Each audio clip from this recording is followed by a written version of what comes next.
Hi hello ನಮಸ್ತೆ ವೀಕ್ಷಕರೇ, ಎಲ್ಲ ಚೆನ್ನಾಗಿದೆ ಚಾನಲ್ಗೆ ಮತ್ತೆ ನಿಮ್ಮೆಲ್ರಿಗೂ ಸ್ವಾಗತ. ನಾನಿವತ್ತು ಮತ್ತೊಂದು ಉತ್ತರ ಕರ್ನಾಟಕ ಸ್ಪೆಷಲ್, ಅದರಲ್ಲೂ ದಾವಣಗೆರೆಯಲ್ಲೇ ಸ್ಪೆಷಲ್ ಅಂತ ಹೇಳ್ಬೋದು, ಬಿಳಿ ಹೋಳಿಗೆ, ಅದ್ರ ಜೊತೆ ಎಣ್ಣೆಗಾಯಿ ಪಲ್ಯ ಹಾಗೂ ಮಾವಿನ ಹಣ್ಣಿನ ಶ್ರೀಕರಣೆನ ಹೇಗೆ ಮಾಡೋದು ಅಂತ ತೋರಿಸ್ತಾ ಇದ್ದೀನಿ. ಇದು ದಾವಣಗೆರೆಯಲ್ಲಿ ತುಂಬಾ ವಿಶೇಷವಾಗಿ ಮಾಡ್ತಾರೆ. ಯಾವುದೇ ಹಬ್ಬ ಇರಲಿ, ಫಂಕ್ಷನ್ಸ್ ಇರಲಿ, ಹೋಳಿಗೆ ಮಾಡಿದ್ರೂ ಸಹ ಇದನ್ನು ಮಾಡೇ ಮಾಡ್ತಾರೆ. ಇದು ಹತ್ತಿಯಷ್ಟು ಸಾಫ್ಟಾಗಿರುತ್ತೆ. ಬೆಳಗ್ಗೆ ಮಾಡಿದ್ರೆ ಸಂಜೆ ತನಕ ಕೂಡ ಅದೇ ರೀತಿ ಸಾಫ್ಟಾಗಿರುತ್ತೆ. ತಿನ್ನೋದಕ್ಕೆ ತುಂಬಾ ಚೆನ್ನಾಗಿರುತ್ತೆ. ಎಣ್ಣೆಗಾಯಿ ಜೊತೆ ಹಾಗೆ ಕೆಂಪು ಚಟ್ನಿ, ಹಾಗೆ ದಾವಣಗೆರೆಯಲ್ಲಿ ಕ್ಯಾಪ್ಸಿಕಮ್ದು ಸ್ಮಾಲರ್ ವರ್ಷನ್ ಸಿಗುತ್ತೆ, ಮೆಣಸಿನ್ಕಾಯಿ ಅದ್ರದ್ದು ಎಣ್ಣೆಗಾಯಿ ಎಲ್ಲ ತುಂಬ ಸೂಪರಾಗಿರುತ್ತೆ ಇದ್ರ ಜೊತೆ. ಈಗ ಮಾವಿನ ಹಣ್ಣು ಸೀಸನ್ ಆಗಿರೋದ್ರಿಂದ ನಾನು ಮಾವಿನ ಹಣ್ಣು ಸೀಕರಣೆ ಜೊತೆ ಸಹ ಮಾಡಿ ತೋರಿಸ್ತಾ ಇದ್ದೀನಿ. ಇದನ್ನು ಹೇಗೆ ಮಾಡೋದು ಅಂತ ನೋಡೋಣ ಬನ್ನಿ. ಮೊದಲಿಗೆ ನಾವು ಹೋಳಿಗೆಗೆ ಕಣಕ ಕಲಸಿಡಬೇಕು. ಸುಮಾರು 1 ಕಪ್ಪಷ್ಟು ಮೈದಾ ಹಿಟ್ಟು, 1/4 ಕಪ್ ಆಗುವಷ್ಟು ಚಿರೋಟಿ ರವೆ, 1/4 ಚಮಚದಷ್ಟು ಉಪ್ಪನ್ನು ಸೇರಿಸ್ತಾ ಇದ್ದೀನಿ. ಇದಕ್ಕೆ ಸುಮಾರು ಒಂದು ಅರ್ಧದಿಂದ 3/4 ಲೋಟದಷ್ಟು ನೀರು ಹಿಡಿಯುತ್ತೆ. ಹಾಕಿ ಕಲಸಿಡೋಣ. ತುಂಬ ಗಟ್ಟಿಗೂ ಬೇಡ, ತುಂಬ ಸಾಫ್ಟಾಗೂ ಬೇಡ ಕಲಸೋದು, ಮೀಡಿಯಮ್ ಹದದಲ್ಲಿ ಕಲಿಸ್ಕೊಳ್ಳೋಣ. ಚಿರೋಟಿ ರವೆ ಇರೋದ್ರಿಂದ ಆಮೇಲೆ ಒಂದು ಸ್ವಲ್ಪ ಇದು ಗಟ್ಟಿ ಆಗುತ್ತೆ. ಸೊ ಮೀಡಿಯಮ್ ಅದಕ್ಕೆ ಕಲಿಸ್ಕೊಂಡು ಇಟ್ಕೊಳ್ಳೋಣ. ನೋಡಿ ಎಷ್ಟು ಚೆನ್ನಾಗೆ ಇಷ್ಟ ಆದರೆ ಸಾಕಾಗತ್ತೆ. ಈಗ ಇದಕ್ಕೆ ಸ್ವಲ್ಪ 1 ಟೇಬಲ್ ಚಮಚ ಆಗುವಷ್ಟು ಎಣ್ಣೆನ ಹಾಕಿ 1 ಗಂಟೆಗಳ ಕಾಲ ನೆನೆಯೋದಕ್ಕೆ ಬಿಟ್ಬಿಡೋಣ. ನೋಡಿ ಇಷ್ಟ ಆದರೆ ಸಾಕಾಗುತ್ತೆ. ಇದ್ರ ಜೊತೆ ಹೂರಣ ಮಾಡಿಕೊಂಡಾಗ ಇದು ಕಣಕ ಮತ್ತು ಹೂರಣ ಎರಡು ಒಂದೇ ಕನ್ಸಿಸ್ಟೆನ್ಸಿಲಿದ್ದರೆ ಹೋಳಿಗೆ ತುಂಬ ಚೆನ್ನಾಗಿ ಬರುತ್ತೆ. ಇದನ್ನು ಮುಚ್ಚಿ ನಾವು 1 ಗಂಟೆ ನೆನೆಯೋದಕ್ಕೆ ಇಟ್ಬಿಡೋಣ. ಈಗ ನಾವು ಕಣಕ ಮಾಡ್ಕೊಳ್ಳೋಣ. ಇದು ಸಪ್ಪೆ ಇರುತ್ತೆ. ನಾನು ಇಲ್ಲಿ 2 ಲೋಟ ನೀರನ್ನ ಕುದಿಯೋದಕ್ಕೆ ಇಟ್ಕೊಂಡಿದ್ದೀನಿ. ಅದಕ್ಕೆ 1/4 ಚಮಚ ಉಪ್ಪನ್ನು ಸೇರಿಸಿದ್ದೀನಿ, ಕಲ್ಲುಪ್ಪನ್ನು. ಈಗ ಕುದೀತಾ ಇರೋ ನೀರಿಗೆ 1 ರಿಂದ 1.5 ಲೋಟದಷ್ಟು ಅಕ್ಕಿ ಹಿಟ್ಟನ್ನು ಸೇರಿಸ್ತಾ ಇದ್ದೀನಿ. ಇಲ್ಲಿ ಬೇಕಾದರೆ ನೀವು ಜೀರಿಗೆನ ಸಹ ಹಾಕ್ಕೊಳ್ಬೋದು. ಇದನ್ನು ಹಾಕಿ ಚೆನ್ನಾಗಿ ಮಿಕ್ಸ್ ಮಾಡಿ ಒಂದು ಹೂರಣ ತಯಾರಾಗುತ್ತೆ, ಮುದ್ದೆ ಥರ ತಯಾರಾಗುತ್ತೆ. ಇದನ್ನು ಫಿಲ್ಲಿಂಗಿಗೆ ಮಾಡ್ಕೊಳ್ಬೇಕು. ಸೊ ನೋಡಿ ಎಷ್ಟು ಚೆನ್ನಾಗಿ ಸಾಫ್ಟಾಗೆ ಅಕ್ಕಿ ಹಿಟ್ಟಿಂದು ಹೂರಣ ರೆಡಿಯಾಗಿದೆ. ಇಷ್ಟ ಆದರೆ ಸಾಕಾಗುತ್ತೆ. ಇದು ಸಹ ತಣ್ಣಗಾಗಿಬಿಡಲಿ. ಇದೆಲ್ಲ ತಣ್ಣಗಾಗಿ 1 ಗಂಟೆ ಮೈದಾ ನೆನೆಯೋಷ್ಟರಲ್ಲಿ ನಾವು ಎಣ್ಣೆಗಾಯಿನ ಮಾಡ್ಕೊಳ್ಳೋಣ. ನಾನಿಲ್ಲಿ ಸುಮಾರು ಒಂದು ಅರ್ಧ ಕಪ್ಪಷ್ಟು ಕಡಲೆಕಾಯಿ ಬೀಜನ ಹುರ್ಕೊಂಡಿದ್ದೀನಿ. ಸಣ್ಣ ಉರಿನಲ್ಲೇ ಸ್ವಲ್ಪ ಗೋಲ್ಡನ್ ಆಗುವಷ್ಟು ಹುರ್ಕೊಳ್ಳಿ. ಹಾಗೆ ಇಲ್ಲಿ 2 ದೊಡ್ಡ ಚಮಚದಷ್ಟು ಎಳ್ಳನ್ನು ತೊಗೊಂಡಿದ್ದೀನಿ. ಅದನ್ನು ಸಹ ಬ್ರೌನ್ ಆಗುವಷ್ಟು ಹುರ್ಕೊಳ್ತಾ ಇದ್ದೀನಿ. ಈಗ ಮಿಕ್ಸಿ ಜಾರ್ಗೆ 15 ರಿಂದ 20 ಬೆಳ್ಳುಳ್ಳಿ ಹೆಸಳು, 1/4 ಕಪ್ ಆಗುವಷ್ಟು ಹಸಿ ತೆಂಗಿನಕಾಯಿ, ಹಾಗೆ 1/4 ಕಪ್ ಆಗುವಷ್ಟು ಒಣ ಕೊಬ್ಬರಿನ ಹಾಕ್ಕೊಳ್ತಾ ಇದ್ದೀನಿ. ನೀವು ಯಾವುದೋ ಒಂದಿದ್ದರೆ ಅದನ್ನು ಬಳಸ್ಕೋಬೋದು. ನಾನು 2 ಇದೆ, ಹಾಗಾಗಿ 2 ಸೇರಿಸ್ತಾ ಇದ್ದೀನಿ. ಹಾಗೆ ಹುಚ್ಚೆಳ್ಳು, ಶೇಂಗಾ ಮತ್ತು ಎಳ್ಳಿನ ಪುಡಿ. ಇದು ಬರೀ ಹುಚ್ಚೆಳ್ಳು ಪುಡಿ ಇದ್ದರೆ ಅದನ್ನು ಸಹ ಹಾಕ್ಕೊಳ್ಬೋದು. ಅದಿಲ್ಲ ಅಂತಂದರೆ ಪರವಾಗಿಲ್ಲ, ಶೇಂಗಾ ಮತ್ತು ಎಳ್ಳು ಹಾಕ್ತಾ ಇರೋದ್ರಿಂದ ಅದು ಟೇಸ್ಟ್ ಬ್ಯಾಲೆನ್ಸ್ ಆಗೇ ಇರುತ್ತೆ. ಈಗ ಹುರಿದಿಟ್ಕೊಂಡಿರೋ ಅಂಥ ಎಳ್ಳು ಮತ್ತು ಶೇಂಗಾ ಬೀಜ ಸ್ವಲ್ಪ ಆರಿದ ಮೇಲೆ ರುಬ್ಕೊಳ್ಳೋಣ ನಾವು ಇದನ್ನು. ಇದರೊಟ್ಟಿಗೆ ಎಲ್ಲ ಮಸಾಲೆನೂ ಸೇರಿಸ್ಬಿಡೋಣ. ನಾನು ಎಣ್ಣೆಗಾಯಿ ಟಿಪಿಕಲ್ ಪ್ರೊಸೀಜರಲ್ಲಿ ತೋರಿಸ್ತಾ ಇಲ್ಲ, ತುಂಬ ಈಸಿಯಾಗಿರೋ ಪ್ರೊಸೀಜರಲ್ಲಿ ತೋರಿಸ್ತಾ ಇದ್ದೀನಿ. 1 ದೊಡ್ಡ ನಿಂಬೆಹಣ್ಣು ಗಾತ್ರದಷ್ಟು ಹುಣಸೆ ಹಣ್ಣನ್ನು ನೆನೆ ಹಾಕ್ಕೊಂಡಿರೋದನ್ನು ಹಾಕ್ಕೊಂಡಿದ್ದೀನಿ. ಹಾಗೆ ರುಚಿಗೆ ತಕ್ಕಷ್ಟು ಕಲ್ಲುಪ್ಪನ್ನು ಸೇರಿಸ್ತಾ ಇದ್ದೀನಿ.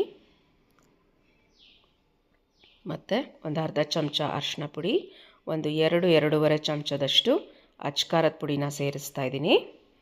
ನೀವು ನಿಮಗೆ ಖಾರ ಯಾವಾಗೆ ಬೇಕು ನೋಡ್ಕೊಂಡು ಹಾಕ್ಕೊಳ್ಳಿ. ಸ್ವಲ್ಪ ಕೊತ್ತಂಬರಿ ಸೊಪ್ಪನ್ನು ಹಾಕಿ ನೀರು ಹಾಕಿ ನುಣ್ಣಗೆ ರುಬ್ಕೊಂಡಿದ್ದೀನಿ. ಈ ಕಡೆ ಕುಕ್ಕರ್ಗೆ 6 ಚಮಚ ಆಗುವಷ್ಟು ಎಣ್ಣೆನ ಹಾಕ್ಕೊಂಡಿದ್ದೀನಿ. ನೀವು ಸ್ವಲ್ಪ ಎಣ್ಣೆ ಜಾಸ್ತಿ ಯೂಸ್ ಮಾಡ್ತೀರಾ ಅಂದರೆ ಇನ್ನೂ 2 ಚಮಚ ಹಾಕ್ಬೋದು. ನಾನು ಸ್ವಲ್ಪ ಕಡಿಮೆ ಬಳಸಿದ್ದೀನಿ. ಹಾಗೆ 1 ಚಮಚ ಸಾಸಿವೆ, 1 ಚಮಚ ಜೀರಿಗೆ, ಸ್ವಲ್ಪ ಹಿಂಗನ್ನು ಸೇರಿಸಿದ್ದೀನಿ. ಈಗ ಕರಿಬೇವಿನ ಸೊಪ್ಪು, ಹಾಗೆ 2 ಮೆಣಸಿನ್ಕಾಯಿನ ನಾನು ಸ್ಲಿಟ್ ಮಾಡಿ ಇಟ್ಕೊಂಡಿದ್ದೀನಿ, ಹಸಿ ಮೆಣಸಿನ್ಕಾಯಿ, ಅದನ್ನು ಸಹ ಸೇರಿಸ್ತಾ ಇದ್ದೀನಿ. 2 ದೊಡ್ಡ ಈರುಳ್ಳಿನ ಉದ್ದುದಕ್ಕೆ ಹೆಚ್ಕೊಂಡಿದ್ದೀನಿ. ಅದನ್ನು ಸಹ ಹಾಕ್ಕೊಳ್ತಾ ಇದ್ದೀನಿ. ಇದಕ್ಕೆ ಈರುಳ್ಳಿ ಹಾಕಿದ್ರೆ ಟೇಸ್ಟ್ ತುಂಬ ಚೆನ್ನಾಗಿರುತ್ತೆ. ಹಾಗಾಗಿ ಈರುಳ್ಳಿ ಸ್ವಲ್ಪ ಕಂದು ಬಣ್ಣ ಬಂದ ನಂತರ ನಾನು ಬದನೆಕಾಯಿನ ನೋಡಿ ಈ ಥರ ಚಿಕ್ಕ ಚಿಕ್ಕದಾಗಿ ಪೀಸ್ ಮಾಡಿ ಇಟ್ಕೊಂಡಿದ್ದೀನಿ. ಸುಮ್ಮನೆ ತೋರಿಸೋದಕ್ಕೋಸ್ಕರ ಎಣ್ಣೆಗಾಯಿ ಫಾರ್ಮಲ್ ಥರ ಕೂಡ ಎರಡೆರಡು ಬದನೆಕಾಯಿನ ಕಟ್ ಮಾಡಿ ಇಟ್ಕೊಂಡಿದ್ದೀನಿ. ಅದು ಫುಲ್ ಹಿಡಿ ಇದ್ದರೆ ತಿನ್ನೋದಕ್ಕೆ ಅಷ್ಟು ಚೆನ್ನಾಗಿ ಅನಿಸಲ್ಲ. ಹಾಗಾಗಿ ನಾನು ಚಿಕ್ಕ ಚಿಕ್ಕದಾಗಿ ಪೀಸ್ ಮಾಡಿ ಹಾಕ್ಕೊಳ್ತಾ ಇದ್ದೀನಿ. ತುಂಬ ಚಿಕ್ಕದು ಬೇಡ, ಮೀಡಿಯಮ್ ಅದಕ್ಕೆ ಕತ್ತರಿಸ್ಕೊಂಡು ನೀರಲ್ಲೇ ಇಟ್ಕೊಂಡು ಹಾಕ್ಕೊಳ್ಳಿ. ನೋಡಿ ಈಗ ಎಣ್ಣೆಗಾಯಿ ಥರ ಕಟ್ ಮಾಡಿರೋದಕ್ಕೆ ಫಿಲ್ಲಿಂಗ್ ನಾವು ರುಬ್ಬಿಟ್ಕೊಂಡಿದ್ವಲ್ಲ ಮಸಾಲೆ, ಆ ಮಸಾಲೆನ ಸೇರಿಸಿ ಕುಕ್ಕರಲ್ಲಿ ಡೈರೆಕ್ಟಾಗಿ ಇಟ್ಬಿಡಿ. ನೀವು ಎಲ್ಲದನ್ನು ಇದೇ ರೀತಿ ಬೇಕಾದರೂ ಮಾಡ್ಕೊಳ್ಬೋದು, ಇಲ್ಲ ಎಲ್ಲದನ್ನು ಕಟ್ ಮಾಡಿ ಸಹ ಮಾಡ್ಕೊಳ್ಬೋದು. ಕಟ್ ಮಾಡಿದ್ದು ತಿನ್ನೋದಕ್ಕೆ ಈಸಿಯಾಗಿರುತ್ತೆ. ಹಾಗಾಗಿ ನಾನು ಕಟ್ ಮಾಡಿ ಸಹ ಹಾಕ್ಕೊಂಡಿದ್ದೀನಿ. ಈಗ ಇದಕ್ಕೆ ಮತ್ತಷ್ಟು ರುಬ್ಬಿರೋ ಮಸಾಲೆ ಅಷ್ಟನ್ನು ಸೇರಿಸ್ಕೊಳ್ಳೋಣ. ಇದು ಎಣ್ಣೆಗಾಯಿ ತುಂಬಾ ಈಸಿಯಾಗಿ ಆಗುತ್ತೆ, ಅಷ್ಟೇ ಟೇಸ್ಟಿಯಾಗುತ್ತೆ. ಇದಕ್ಕೆ ಸುಮಾರು 1 ಲೋಟ ಅಷ್ಟು ನೀರನ್ನ ನಾನು ಮಿಕ್ಸಿಗೆ ಹಾಕ್ಕೊಂಡಿದ್ದೀನಿ. ಸುಮ್ಮನೆ ಸೈಡಲ್ಲಿ ಹಾಕ್ಕೊಂಡು ಲೈಟಾಗಿ ಕೈ ಆಡಿಸಿದ್ರೆ ಸಾಕಾಗತ್ತೆ. ಈಗ ಮತ್ತಷ್ಟು ಒಂದು ಕಾಲರಿಂದ ಅರ್ಧ ಚಮಚದಷ್ಟು ಉಪ್ಪನ್ನು ಸೇರಿಸೋಣ.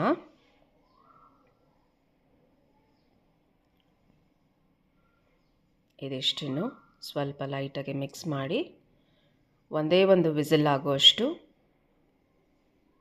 ಕೂಗಿಸ್ಕೊಂಡ್ರೆ ಸಾಕಾಗತ್ತೆ. 2 ವಿಸಿಲ್ ಮಾಡಬೇಡಿ, ಬದನೆಕಾಯಿ ಎಲ್ಲ ಮೆತ್ತಗಾಗ್ಬಿಡುತ್ತೆ. ನೋಡಿ ಈ ರೀತಿ ಚೆನ್ನಾಗಿ ಕುದಿ ಬಂದಿದೆ. ಈಗ ಕುಕ್ಕರ್ ಲಿಡ್ಡನ್ನು ಮುಚ್ಚಿ ಒಂದೇ ಒಂದು ವಿಸಿಲ್ ನಾವು ಕೂಗಿಸ್ಕೊಳ್ಳೋಣ. ಕುಕ್ಕರ್ ವಿಸಿಲ್ ಬಂದಿದೆ. ಆರಿದ್ಮೇಲೆ ನೋಡಿ ಎಷ್ಟು ಚೆನ್ನಾಗಿ ಬದನೆಕಾಯಿ ಹದವಾಗಿ ಬಂದಿದೆ. ಎಣ್ಣೆಗಾಯಿ ಥರ ರೆಡಿ ಇಟ್ಟಿರೋದನ್ನು ತೋರಿಸ್ತಾ ಇದ್ದೀನಿ. ಈ ಥರ ಇಡಿಯಾಗೂ ಮಾಡ್ಕೊಳ್ಬೋದು ಅಥವಾ ಈ ರೀತಿ ಪೀಸಸ್ ಆಗು ಮಾಡ್ಕೊಳ್ಬೋದು. ಸುಮ್ಮನೆ ಲೈಟ್ ಹ್ಯಾಂಡೆಡಾಗಿ ಒಂದು ಒಳ್ಳೆ ಮಿಕ್ಸ್ ಕೊಡಿ.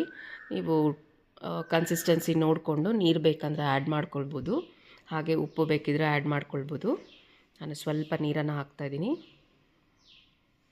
ತುಂಬ ಲೈಟ್ ಹ್ಯಾಂಡೆಡಾಗಿ ಮಿಕ್ಸ್ ಮಾಡಿ ನಾನು ಟೇಸ್ಟ್ ನೋಡಿ ಒಂದು ಚಮಚ ಆಗೋಷ್ಟು ಬೆಲ್ಲನ ಸಹ ಸೇರಿಸ್ತಾ ಇದ್ದೀನಿ. ಬೆಲ್ಲ ಆಪ್ಷನಲ್, ನೀವು ರುಚಿ ನೋಡಿಕೊಂಡು ಏನೋ ಮಿಸ್ಸಿಂಗ್ ಅಂತ ಅನಿಸಿದ್ರೆ ಬೆಲ್ಲ ಹಾಕ್ಕೊಳ್ಬೋದು. ಈಗ ನೋಡಿ ಎಣ್ಣೆಗಾಯಿ ಪಲ್ಯ ತಿನ್ನೋದಕ್ಕೆ ರೆಡಿ ಆಯಿತು. ಈಗ ನಾವು ಮಾವಿನ ಹಣ್ಣು ಸೀಕರಣೆ ಹೇಗೆ ಮಾಡೋದು ಅಂತ ತೋರಿಸ್ತೀನಿ. ಇದು ರಸಪುರಿ ಮಾವಿನ ಹಣ್ಣು ಚೆನ್ನಾಗಿ ತೊಳೆದು ತೊಟ್ಟನ್ನು ತೆಗೆದು ಇಟ್ಕೊಂಡಿದ್ದೀನಿ. ಇದನ್ನು ಸಿಪ್ಪೆ ಎಲ್ಲ ತೆಗೆದು ಕಟ್ ಮಾಡ್ಕೊಳ್ಳೋಣ, ಇಲ್ಲ ಹಾಗೇನೂ ಸಹ ಪಾತ್ರೆನಲ್ಲಿ ಹಾಕಿ ಕಿವುಚ್ಕೊಳ್ಬೋದು. ಸಿಪ್ಪೆ ತೆಗೆದು ಈ ರೀತಿ ಚಿಕ್ಕದಾಗಿ ಕಟ್ ಮಾಡಿಕೊಂಡು ಆಮೇಲೆ ಓಟೆ ಮತ್ತು ಸಿಪ್ಪೆ ಎಲ್ಲದಕ್ಕೂ ಸ್ವಲ್ಪ ನೀರನ್ನು ಹಾಕಿ ಕಿವುಚ್ಕೊಂಡು ಹಾಕ್ಕೊಳ್ಳೋಣ. ನೋಡಿ ಎಲ್ಲನೂ ಕಿವುಚಿ ಒಂದು 4 ಮಾವಿನ ಹಣ್ಣಷ್ಟು ಹಾಕಿದ್ದೀನಿ. ಇದನ್ನು ಒಂದು ಚೆನ್ನಾಗಿ ಬೀಟರಲ್ಲಿ ಸ್ಮ್ಯಾಶ್ ಮಾಡಿಕೊಂಡ್ರೆ ಸಾಕಾಗುತ್ತೆ. ತುಂಬ ಮಿಕ್ಸಿಯೆಲ್ಲ ಮಾಡಿದ್ರೆ ನನಗೆ ಇಷ್ಟ ಆಗಲ್ಲ. ಇದಕ್ಕೆ ಒಂದೇ ಒಂದು 1/4 ಚಮಚದಷ್ಟು ಉಪ್ಪು, ರುಚಿಗೆ ತಕ್ಕಷ್ಟು ಬೆಲ್ಲ ನೀವು ನೋಡಿಕೊಂಡು ಹುಳಿ ಜಾಸ್ತಿ ಇದ್ದರೆ ಬೆಲ್ಲ ಜಾಸ್ತಿ ಹಾಕ್ಕೊಳ್ಳಿ, ಇಲ್ಲಾಂದರೆ ಒಂದು 4 ಚಮಚದಷ್ಟು ಬೆಲ್ಲ ಸಾಕಾಗುತ್ತೆ. ಹಾಗೆ ಒಂದು ಅರ್ಧ ಚಮಚದಷ್ಟು ಏಲಕ್ಕಿ ಪುಡಿನ ಸೇರಿಸ್ಕೊಂಡ್ರೆ ಮಾವಿನ ಹಣ್ಣು ಸೀಕರಣೆ ರೆಡಿ ಆಯಿತು. ಇದು ಕೂಡ ಬಿಳಿ ಹೋಳಿಗೆಗೆ ಒಳ್ಳೆ ಕಾಂಬಿನೇಷನ್ ಆಗುತ್ತೆ. ಸೊ ಈಗ ಇಲ್ಲಿ ನಾನು ಹೂರಣ ಮಾಡ್ಕೊಂಡಿದ್ದನ್ನು ಒಂದು ಬಾಣಲಿಗೆ ತೊಗೊಂಡಿದ್ದೀನಿ. ಅದನ್ನು ಚೆನ್ನಾಗಿ ನಾದ್ಕೋಬೇಕು. ನೀವು ನಾದ್ಕೊಂಡಷ್ಟು ಹೋಳಿಗೆ ತುಂಬ ಚೆನ್ನಾಗಿ ಬರುತ್ತೆ, ಸಾಫ್ಟಾಗಿ, ಎಲ್ಲೂ ಗಂಟು ಇಲ್ದಿರೆ ಚೆನ್ನಾಗಿರುತ್ತೆ. ನೋಡಿ ಈ ರೀತಿ ನಿಮ್ಮದು ಪಾಮ್ ಸಹಾಯದಿಂದ ಚೆನ್ನಾಗೆ ನಾದ್ಕೊಳ್ಳಿ. ನಾನಿಲ್ಲಿ ಸ್ವಲ್ಪ ಮಾತ್ರ ತೊಗೊಂಡು ನಾದ್ಕೋತಾ ಇದ್ದೀನಿ. ಈ ಹೋಳಿಗೆ ಹಬ್ಬಕ್ಕೂ ತುಂಬ ಚೆನ್ನಾಗಿರುತ್ತೆ, ಯಾವುದೋ ಫಂಕ್ಷನಲ್ಲೂ ತುಂಬ ಚೆನ್ನಾಗಿರುತ್ತೆ ಮಾಡ್ಕೊಳ್ಳೋಕ್ಕೆ. ನೋಡಿ ಈ ರೀತಿ ಚಿಕ್ಕ ಉಂಡೆಗಳನ್ನಾಗಿ ಮಾಡ್ಕೊಳ್ಳೋಣ. ಈಗ ಮೈದಾ ಹಿಟ್ಟು ನೆಂದು ರೆಡಿಯಾಗಿದೆ. ಇದನ್ನು ಒಂಚೂರು ಎಣ್ಣೆ ಕೈ ಮಾಡಿಕೊಂಡು ಚೆನ್ನಾಗಿ ಮಿಕ್ಸ್ ಮಾಡಿಕೊಂಡು ಒಂದು ಸಣ್ಣ ಗಾತ್ರದಷ್ಟು ನಿಂಬೆಹಣ್ಣು ಗಾತ್ರದಷ್ಟು ತೆಕ್ಕೊಳ್ಳೋಣ. ಈಗ ಇದಕ್ಕೆ ನಾವು ಅಕ್ಕಿ ಹಿಟ್ಟಿನ ಉಂಡೆ ಮಾಡ್ಕೊಂಡಿದ್ವಲ್ಲ ಅದನ್ನು ಫಿಲ್ ಮಾಡ್ಕೊಳ್ಳೋಣ. ಒಂದು ಹೋಳಿಗೆ ಪೇಪರ್ಗೆ ನಾನು ಸ್ವಲ್ಪ ಎಣ್ಣೆನ ಸವರ್ಕೊಂಡಿದ್ದೀನಿ. ಹಾಗೆ ಮೈದಾ ಹಿಟ್ಟನ್ನು ದೊಡ್ಡದು ಮಾಡಿ ಮಧ್ಯದಲ್ಲಿ ನಾವು ಅಕ್ಕಿ ಹಿಟ್ಟಿನ ಹೂರಣನ ಫಿಲ್ ಮಾಡಿ ನೀಟಾಗಿ ಕವರ್ ಮಾಡ್ಕೊಳ್ಳೋಣ. ಎಕ್ಸ್ಟ್ರಾ ಮೈದಾ ಹಿಟ್ಟು ಮಿಕ್ಕಿದ್ರೆ ತೆಗೆದುಬಿಡೋಣ. ಇದು ತುಂಬಾ ಟೇಸ್ಟಿಯಾಗುತ್ತೆ. ನೀವು ಕೂಡ ಒಮ್ಮೆ ನಿಮ್ಮ ಮನೆಯಲ್ಲಿ ಈ ರೀತಿ ಟ್ರೈ ಮಾಡಿ ಹೇಗೆ ಬಂತು ಅಂತ ಕಮೆಂಟ್ ಸೆಕ್ಷನಲ್ಲಿ ತಿಳಿಸಿ. ಈ ವಿಡಿಯೋ ನಿಮಗೆ ಇಷ್ಟ ಆಗಿದ್ದಲ್ಲಿ ಲೈಕ್ ಮಾಡಿ, ಶೇರ್ ಮಾಡಿ ಮತ್ತು ಚಾನಲ್ಗೆ ಸಬ್ಸ್ಕ್ರೈಬ್ ಮಾಡೋದನ್ನು ಮರಿಬೇಡಿ. ಪಕ್ಕದಲ್ಲೇ ಇರೋ ನೋಟಿಫಿಕೇಷನನ್ನು ಆನ್ ಮಾಡ್ಕೊಳ್ಳಿ. ಈಗ ತಿರುಗಿಸ್ತಾ ಲಟ್ಟಿಸ್ಕೊಂಡ್ರೆ ನೀವು ಎಷ್ಟು ತೆಳ್ಳಗೆ ಲಟ್ಟಿಸಿದ್ರೂ ಅಷ್ಟು ತೆಳ್ಳಗೆ ಕೂಡ ಬರುತ್ತೆ. ಸಾಫ್ಟ್ ಹ್ಯಾಂಡೆಡ್ ಆಗೇ ಲಟ್ಟಿಸ್ಕೊಳ್ಳಿ. ಈ ಹೋಳಿಗೆ ಪೇಪರ್ ಅಡಿನಲ್ಲಿ ನಾನು ಮಣೆ ಮೇಲೆ ಸ್ವಲ್ಪ ಅಕ್ಕಿ ಹಿಟ್ಟನ್ನು ಹಾಕಿದ್ದೀನಿ. ಅದರಿಂದ ಪೇಪರ್ನ ಸರಿಸೋದು ತುಂಬ ಈಸಿ ಆಗುತ್ತೆ. ನೋಡಿ ಎಷ್ಟು ಅಗ್ಲಗಾಯಿತು, ಹೋಳಿಗೆ ತೆಳ್ಳಗೆ ಬಂದಿದೆ. ಈ ಕಡೆ ಒಂದು ಹಂಚನ್ನ ಬಿಸಿಯಾಗಿ ಕಾಯೋದಕ್ಕೆ ಇಟ್ಬಿಡಿ. ಹೋಳಿಗೆ ಲಟ್ಟಿಸೋ ಅಷ್ಟರಲ್ಲಿ ನೋಡಿ ಹಂಚು ಕಾದು ರೆಡಿಯಾಗಿದೆ. ದಪ್ಪ ಹಂಚಿದ್ರೆ ಚೆನ್ನಾಗಿ ಬರುತ್ತೆ. ಕಬ್ಬಿಣದ ಹಂಚು ಯಾವುದಾದ್ರೂ ಇಟ್ಕೋಬೋದು ನೀವು. ಸ್ವಲ್ಪ ಎಣ್ಣೆನ ಸವರ್ಕೊಂಡಿದ್ದೀನಿ. ಈಗ ಹೋಳಿಗೆ ಪೇಪರ್ನ ಡೈರೆಕ್ಟಾಗಿ ಹಾಕಿ ನಿಧಾನಕ್ಕೆ ಎಡ್ಜಸ್ನ ಮಾತ್ರ ರಿಲೀಸ್ ಮಾಡಿಕೊಂಡ್ರೆ ನಿಮಗೆ ನೀಟಾಗಿ ತೆಕ್ಕೊಳಕ್ಕೆ ಬರುತ್ತೆ. ನೋಡಿ ಎಷ್ಟು ಚೆನ್ನಾಗೆ ಹೋಳಿಗೆ ಹಂಚು ಫುಲ್ಲು ಸಹ ಹರಡ್ಕೊಂಡಿದೆ. ಸ್ವಲ್ಪ ಒಂದು ಸೈಡ್ ಬಬಲ್ಸ್ ಬಂದಾದಮೇಲೆ ತಿರುಗಿಸಿ ಹಾಕ್ಕೊಂಡ್ರೆ ನಿಮಗೆ ಬಿಳಿ ಹೋಳಿಗೆ ಗೋಲ್ಡನ್ ಬ್ರೌನ್ ಆಗೋಷ್ಟು ಆ ಕಡೆ ಈ ಕಡೆ ತಿರುಗಿಸಿ ಬೇಯಿಸ್ಕೊಂಡ್ರೆ ಚೆನ್ನಾಗಿ ಉಬ್ಬಿ ಬರುತ್ತೆ ಹೋಳಿಗೆ. ಇದು ಹತ್ತಿಯಷ್ಟು ಸಾಫ್ಟಾಗಿರುತ್ತೆ. ಡಬ್ಬಿ ಲಂಚ್ ಬಾಕ್ಸಲ್ಲಿ ಕೂಡ ತೊಗೊಂಡೋಗ್ಬೋದು. ಹಾಗೆ ನೀವು ಸಂಡೇ ರಜಾ ಇರೋವಾಗ ಮನೆಯಲ್ಲೂ ಸಹ ಮಾಡ್ಕೊಳ್ಬೋದು. ನೋಡಿ ಎಷ್ಟು ಚೆನ್ನಾಗೆ ಉಬ್ಬಿ ಬರ್ತಾಯಿದೆ. ಸೊ ಬಿಳಿ ಹೋಳಿಗೆ ರೆಡಿ ಆಯಿತು. ಹೀಗೆ ಮತ್ತಷ್ಟು ವಿಡಿಯೋವನ್ನು ನಾವು ನಮ್ಮ ಚಾನಲ್ನಲ್ಲಿ ಪೋಸ್ಟ್ ಮಾಡ್ತಾ ಇರ್ತೀವಿ. ನಮ್ಮ ಚಾನಲನ್ನು ಲೈಕ್ ಮಾಡಿ, ಶೇರ್ ಮಾಡಿ ಮತ್ತು ಸಬ್ಸ್ಕ್ರೈಬ್ ಮಾಡಿ. ನೋಡಿ ಬಿಳಿ ಹೋಳಿಗೆ ಜೊತೆ ಶೀಕರಣೆ ಮತ್ತು ಎಣ್ಣೆಗಾಯಿ ಪಲ್ಯ ತಿನ್ನೋದಕ್ಕೆ ರೆಡಿ ಆಯಿತು. ನೋಡಿ ಎಷ್ಟು ಹತ್ತಿಯಷ್ಟು ಸಾಫ್ಟಾಗಿದೆ. ಖುಷಿಯಾಗಿರಿ. Thank you for watching. ಧನ್ಯವಾದಗಳು. Take care.